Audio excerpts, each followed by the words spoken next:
5 दिन की छुट्टियां बिताकर जब ससुराल पहुंची तो पति के घर के सामने स्वागत में खड़े थे। अंदर प्रवेश किया तो छोटे से गैराज में चमचमाती गाड़ी खड़ी थी, स्विफ्ट डिजायर। मैंने आंखों ही आंखों से पति से प्रश्न किया तो उन्होंने गाड़ी की चाबियां थमाकर कहा, कल से तुम इस गाड़ी में कॉलेज जाओगी प्रोफेसर साहिबा। Oh my God! खुशी इतनी थी कि मुंह से और कुछ निकला ही नहीं। बस जोश और भावावेश में मैंने तहसीलदार साहब को एक जोरदार झप्पी दे दी और अमरबेल की तरह उनसे लिपट गई। उनका गिफ्ट देने का तरीका भी अजीब हुआ करता है। सब कुछ चुपचाप और अचानक। खुद के पास पुरानी इंडिको है और मेरे लिए और भी महंगी खरीद लाए। 6 साल की शादीशुदा जिंदगी में इस आदमी ने न जाने कितने गिफ्ट दिए। गिनती करती हूँ तो थक जाती हूँ। ईमानदार है, रिश्वत नहीं लेते, मगर खर्चीले इतने कि उधार के पैसे लाकर गिफ्ट खरीद लाते हैं। लंबी सी झप्पी के बाद मैं अलग हुई तो गाड़ी का निरीक्षण करने लगी। मेरा पसंदीदा कलर था, बहुत सुंदर था। फिर नज़र उस जगह गई जहाँ मेरी स्कूटी खड़ी रहती थी। हठात वो जगह तो खाली थी। स्कूटी कहाँ है? मैंने चिल्लाकर पूछा। बेच दी मैंने। क्या करना अब उस जुगाड़ का? पार्किंग बेहतरीन जगह भी नहीं है। मुझसे बिना पूछे बेच दी तुमने? एक स्कूटी तो थी पुरानी सी, गुस्सा क्यों होती हो? उसने भावी स्वर में कहा। तो मैं चिल्ला पड़ी। स्कूटी नहीं थी वो, मेरी जिंदगी थी। मेरी धड़कनें बसती थी उसमें। मेरे पापा की इकलौती निशानी थी मेरे पास। मैं तुम्हारे तोहफे का सम्मान करती हूँ, मगर उस स्कूटी के बिना पे नहीं। मुझे नहीं चाहिए तुम्हारी गाड़ी। तुमने मेरी सबसे प्यारी चीज़ बेच दी, वो भी मुझसे बिना पूछे। मैं रो पड़ी। शोर सुनकर मेरी सास बाहर निकल आई। उसने मेरे सर पर हाथ फेरा तो मेरी रुलाई और फूट पड़ी। रो मत बेटा, मैंने तो इससे पहले ही कहा था एक बार बहू से पूछ ले, मगर बेटा बड़ा हो गया है, तहसीलदार है, माँ की बात कहाँ सुनेगा। मगर तू रो मत। और तू खड़ा खड़ा अब क्या देख रहा है? वापस ला स्कूटी को। तहसीलदार साहब गर्दन झुकाकर आए मेरे पास। रोते हुए नहीं देखा था मुझे पहले कभी। प्यार जो देह करते हैं। याचना भरे स्वर में बोले, सॉरी यार, मुझे क्या पता था वो स्कूटी तेरे दिल के इतने करीब है। मैंने तो कबाड़ी को बेचा है, सिर्फ 7,000 में। वो मामूली पैसे भी मेरे किस काम के थे। यूं ही बेच दिया कि गाड़ी मिलने के बाद उसका क्या करोगी। तुम्हें खुशी देनी चाहिए थी। आंसू रही, अभी जाकर लाता हूँ। फिर वो चले गए। मैं अपने कमरे में आकर बैठ गई, जड़वत सी। पति का भी क्या दोष था? हाँ, एक दो बार उन्होंने कहा था कि ऐसे बेचकर नई ले लेंगे। मैंने भी हंसकर कह दिया था कि नहीं, यही ठीक है। लेकिन अचानक स्कूटी न देखकर मैं बहुत ज़्यादा भावुक हो गई थी। होती भी कैसे नहीं, वो स्कूटी नहीं, औकात थी मेरे पापा की। जब मैं कॉलेज में थी तब मेरे साथ में पढ़ने वाली एक लड़की नई स्कूटी लेकर कॉलेज आई थी। सभी सहेलियां उसे बधाई दे रही थी। तब मैंने उससे पूछ लिया कितने की है। उसने तपाक से जो उत्तर दिया उसने मेरी जान ही निकाल ली थी। कितने की भी हो, तेरी और तेरे पापा की औकात से बाहर की है। अचानक पैरों में जान नहीं रही थी।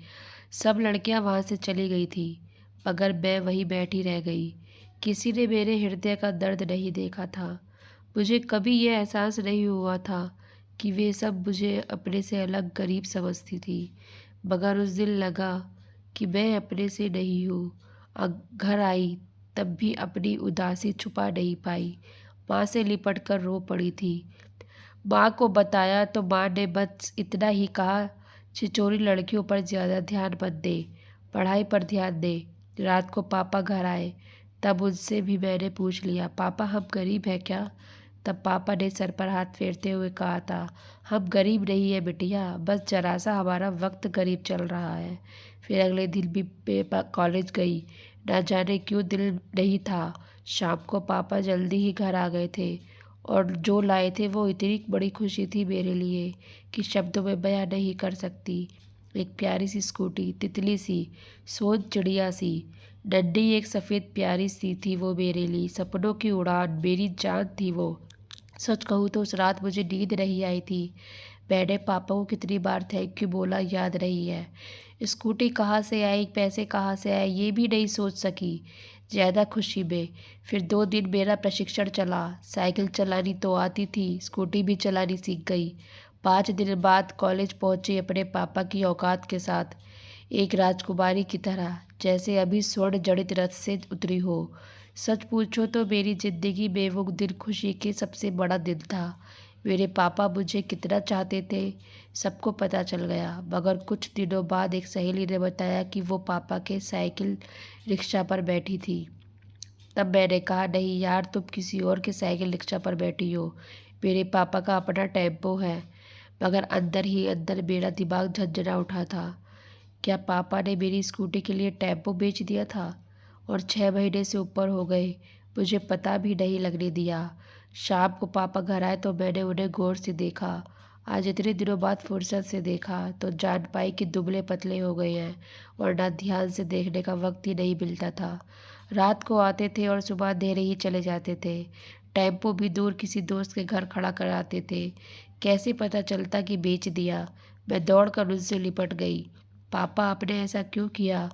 बस इतना ही मुख से निकाला, रोना जो आ गया था। तू मेरा गुरूर है बिटिया, तेरी आंख में आंसू देखूं तो मैं बाप कैसा।